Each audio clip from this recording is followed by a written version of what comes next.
me do some introductions real quickly. And by the way, on the app, I'm not going to read the bios, right? We don't have a lot of time right now. So you can read the bios on the app. I already spoke to them. They're okay with it. So first is Lauren Wiz, Southwest Airlines, Senior Director of Product Solutions for Technology. Hi, Dan. And Hi, Danny. Absolutely. And I have to say that Lauren was my partner, and watching the Cubs. She's a complete Cubs fan. So we've been giving her coffee all morning. Yes. And we're ready to go. Lots and lots of water. And also, you point out that Southwest, if you were on a Southwest flight Yes, we last heard night, earlier that somebody was complaining they were not able to watch the Cubs game because they were on a plane. And so I pointed out to Danny, had they flown Southwest Airlines, they would have been able to watch live TV from their seat. That's right. So their very own device. So that was a very good experience, I would say, for those that like Chicago, and a terrible experience for those who like Cleveland. But nonetheless, and by the way, talking about seamless experiences, I would say the World Series, if you watched it, was not a very seamless experience. There was a lot of friction, but in the end, it was very enjoyable for some of us. Yeah. Thank you very much, Lauren. Good fun. And next is Ellie Senerman, Chief Digital Officer for Latam Airlines, who, absolutely.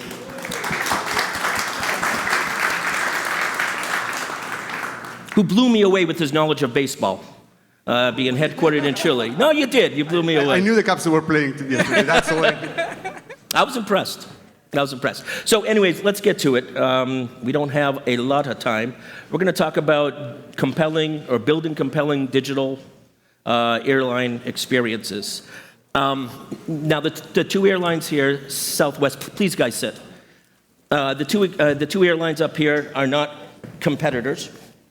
And, experiences, especially, airlines are... I'm sorry? Yet. What? We both said yet. Ned. We're not competitors. Yet. No, Ned, not. Yet. Yes. Not competitors. In the same markets. Not yet. Oh. I didn't want to go there. But we're there. And so that's funny. So... anyways, listen, airline travel, talk about an emotional product, right? Everybody has expectations. Either they're high expectations or low expectations because you just gave up. You're like, all right, you know what? I know what this is going to be. It's going to be this type of experience, and I can't do much about it. But I'd be really interested from the point of view from Southwest, the point of view from Latam. What do you perceive the expectations of your clients? Well, you're all customers, of course, and you flew here and you fly all the time, and it's kind of sad, but customers are used to, on average, bad experiences with airlines, so expectations are low, I would say, and some airlines, I'm going to say Southwest has done a great job at increasing that expectation.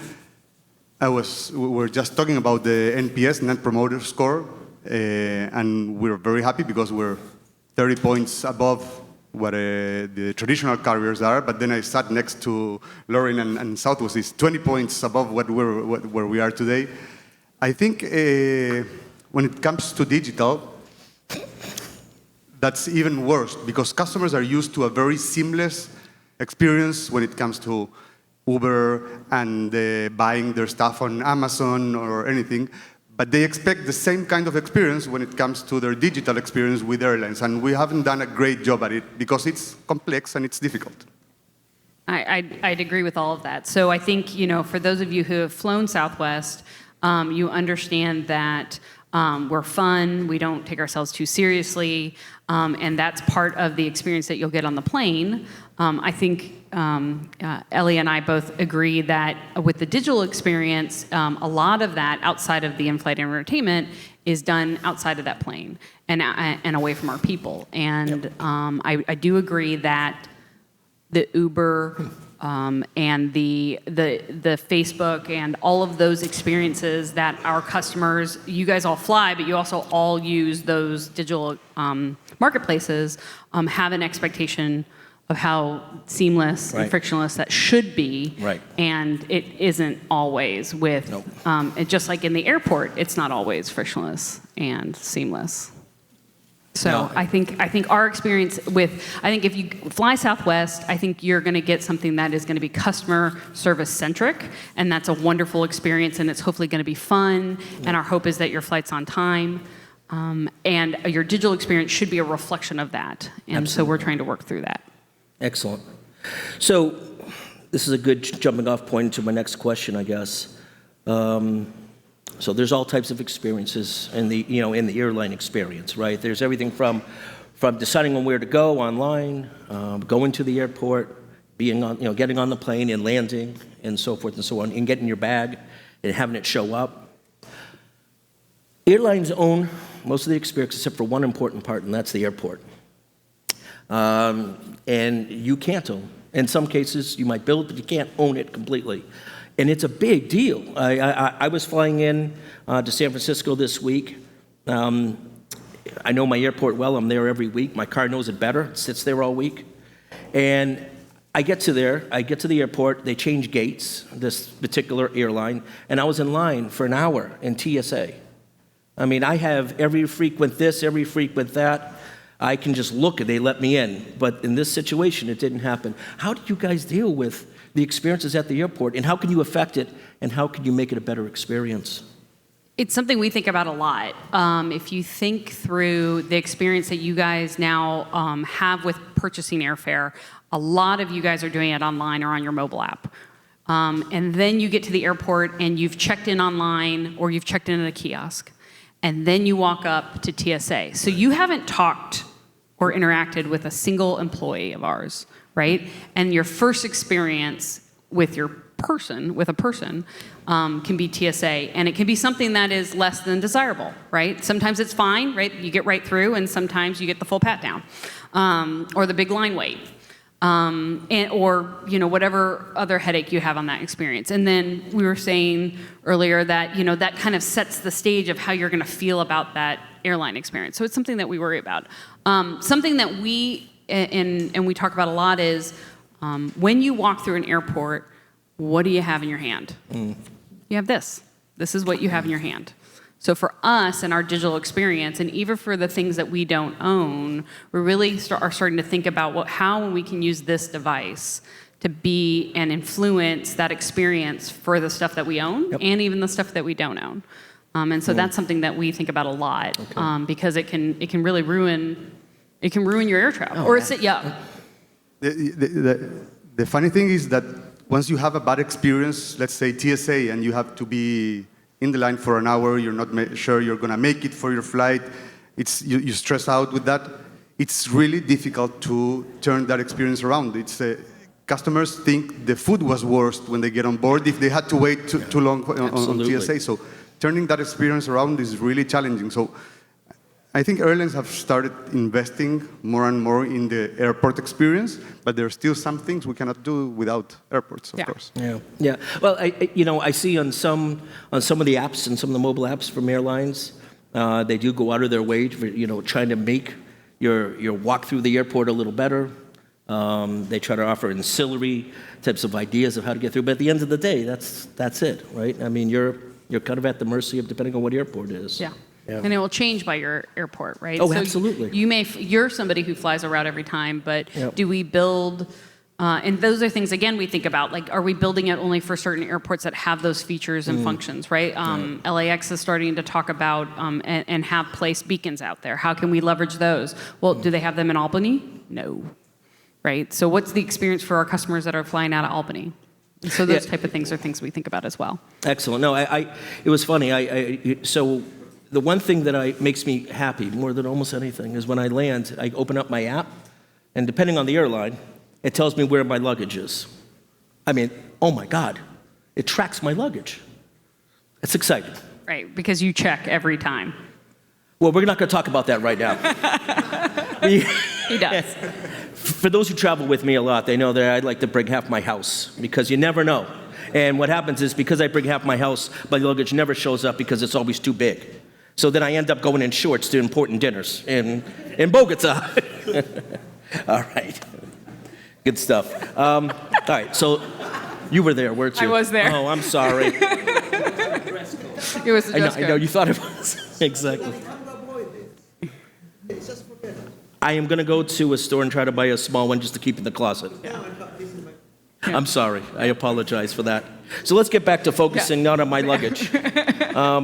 Listen, airlines have multiple channels, right? They have multiple channels, touch points with your customers, and the ultimate goal is to provide, a seamless, frictionless experience, right? But there are various business rules, complex rules. There are various regulations that you have to deal with. How do you guys work to make all the multiple touch points, ultimately a successful experience and journey for your customers? At the end, it's a matter of what do you prioritize and how do you decide what do you want to develop first and then what comes after. And I think Andres said something in the morning around not being arrogant because we don't know what customers really want. And I think that's key. Prioritizing your backlog today by knowing what customers want is wrong because you don't.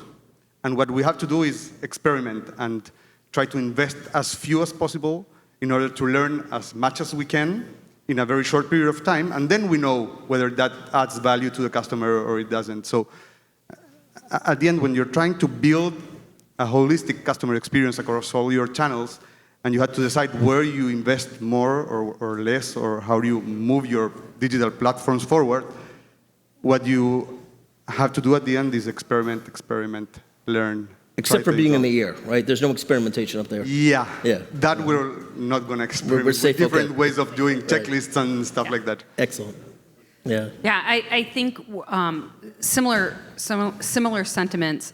Where we are, though, is somewhat, and I think it's kind of closer to what our gentleman from HSBC just talked about, which is there's some foundational changes that we need to make in our airline. And so we know a little bit that what the customers have complained about not having, and it's really a question of how fast can we get there, right? Because the appetite for what they want outstrips the capacity for what we can put out there, and that is frustrating for everyone.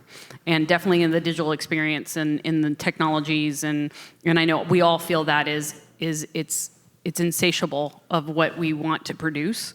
And the intentions are there, but it's just the ability to get it out and get it out quickly. So I think it's very important that you do the experimentation because you don't want to spend a whole bunch of time producing something that you think is what your customers want when they really wanted maybe a little bit of a lot of other things. That being said, I think that experience across our channels is important. But also you have to remember that the experience needs to change on where they are in the customer journey. Okay. So what your phone does for you when you're sitting on your couch and watching the NFL football and our ad comes up needs to be something different than when you're sitting at the gate and looking for your flight to come in. And so we definitely need to make sure that we don't try to be so seamless that we forget that there is a change in context in that journey. And so what our kiosk does, needs to probably be the same thing that your phone's doing when you're in the lobby. But it may not be the same thing that our website is going to do for us when we're sitting at the gate or sitting at home. So I think that's an important thing to think through as well, is aligning that experience to that customer journey and not making it so stateless or so seamless that we forget that it actually needs to change in what it does. Right. No, that's great. It's great. So as you guys are working on transforming and going to digital journeys and really looking at all the touch points on the various, journey for an airline traveler, where does, and certainly technology drives a lot, but there's also other facets, many other facets. Where does technology and where does digital journeys and digital transformation live in the boardroom for you guys? When you're coming up and your thoughts about, we have this incredible idea of, we could do all this with this experience, with this type of technology stock, and, we see we can save money doing this and so forth. But where does it live these days in the boardroom at airlines, at least for you guys and your experiences? I'm going to give it a shot. Yeah. So digital transformations are actually cultural transformations. And I think this is what the board today is challenged at understanding. We're not transforming technology or digital products. We're transforming the way people work within the airline, and that's really different. And it's a completely different approach. And the most difficult discussion I usually have with the board and the executive committee are around what it means to transform our digital platforms and the way our teams work.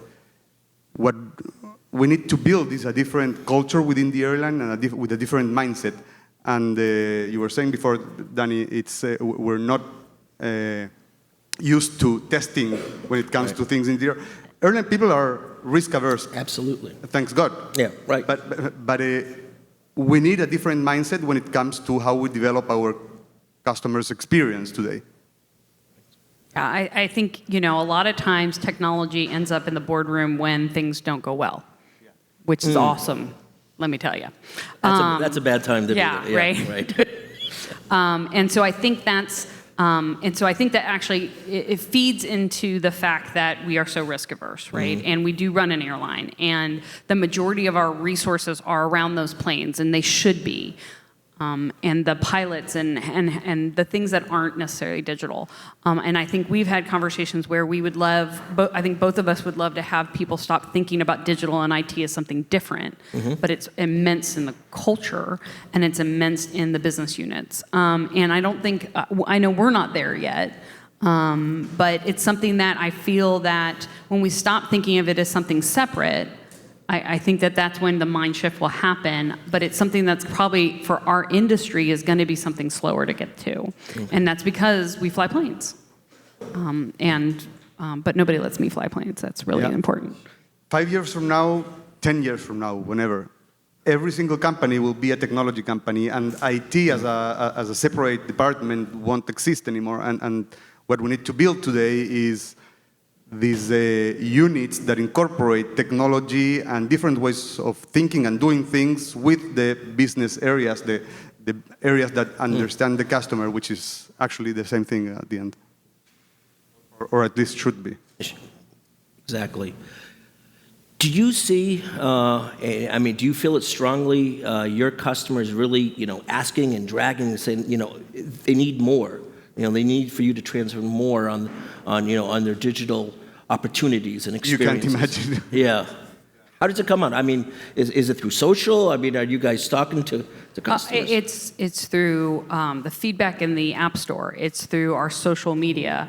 It's through at dinner tables where I sit down and they're like, "Oh, you work for Southwest? It'd be really good if you did this." Oh. I'm like, yeah, but sometimes you take notes, right? Because that's what you want to hear, and you want to hear that firsthand experience.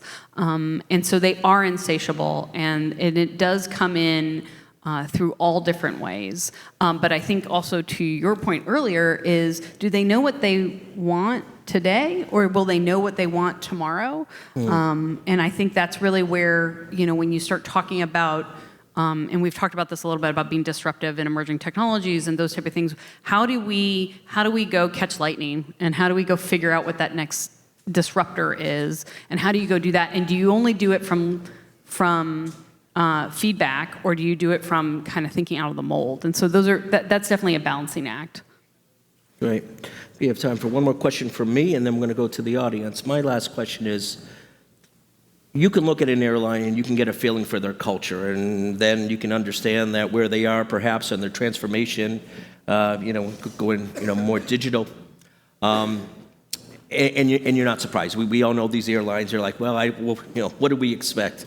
How does the culture within your airlines really affect, the brand, the digital experiences, all that, all that work that you guys are trying to get through? But the culture, does it have a deep impact? It does for us. Our culture is definitely one where fun-loving, work hard, and servant leadership is embedded in who we are and what we do. And I think that comes through in, hopefully when you fly, you feel that, and we hope to make that come through in our digital experience. We were talking earlier that it's not only that how does the brand affect digital, But then there's also how does the employees then go back into the brand, right? And so it's a two-way street both ways around how can we express ourselves through that digital experience, and how does that culture come through? And so we really try to make sure that that's part of who we are, because again, there's often times where you're not talking with employees anymore, right? We're booking online, we're calling, we're not calling in as much, we're going through customer service and self-service channels, and so that our digital brand becomes the way that we perform customer service. So that's something we think about a lot. When you think about the Latam Airlines value proposition, we like to think of our value proposition as trying to bring this caring Latin American personality to our customers. And I think that's a wonderful thing to build through digital platforms. Think about it. You build something that wants to reflect caring through something that doesn't have a human relationship around it. So it's challenging, of course, but it's something very powerful you can build. Excellent, thank you. So questions in the audience?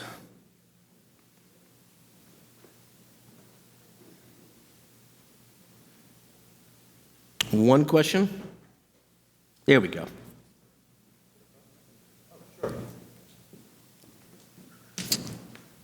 What kind of customer information do you guys store and leverage for a better customer service? So let's say that somebody has an online, can you hear me okay? So let's say that somebody has an online profile with you guys. Do you do things like analyze flight patterns or check flight history? And then let's say, for example, with Southwest, let's say somebody checks in, doesn't check in, somebody gets a ticket, and then when they actually check in, they check in like hours after the 24-hour mark. And so that means they're going to get like a late boarding thing. So next time that customer books on Southwest, for example, would you send a little dialog box that says something like, remember to check in, et cetera? I'm just giving an example. But. Right, yeah. So personalization and customer analytics. So it's something right now that you see much more, I would say, at a macro level versus that micro level. There is some things that we do at a micro level, definitely through like email. So we will send you a very specific email around what airports you like, whether or not, have you abandoned something in your cart during a sale. So those are the type of things that we do that's much more on a personal level. We do, but we try to, right now, our online experience is probably more at a macro level and thinking about market segments right now. But definitely there is that insatiable desire. There are definitely folks that dream of being able to be that one-on-one personal relationship through that digital experience. We aren't there yet, but it's definitely in the thought bubbles that are roaming around our office.